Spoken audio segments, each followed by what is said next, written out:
नमस्कार शेतकरी मित्रांनो, आज आपण जंगलगी तालुका मंगळवेढा येथे शेतकऱ्याच्या प्लॉट वरती आलेले आहोत.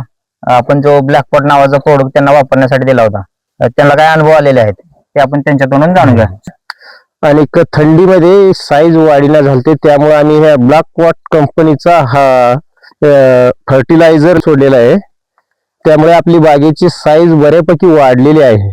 तुमचा मोबाईल नंबर सांगा ना व्हिडिओ मध्ये. 83 10 54 11 16. वापरण्याआधी तुम्हाला प्लॉट कसा वाटत होता आणि वापरल्यानंतर कसं वाटतं? नाही, वापरल्यानंतर चांगली साईज झाली. त्यानंतर थंडीमध्ये साईज अजिबात वाढत नव्हती. त्यामुळे आम्ही हा ब्लॅकपॉट हा फर्टिलायझर सोडल्यामुळे जास्तीत जास्त आम्हाला फायदा झाला आणि साईज बरे त्यामुळे 99% वाढलेले आहे. हे प्रोडक्ट वापरून तुम्ही समाधानी आहेत का? हा, समाधान आहे सर, समाधान आहे.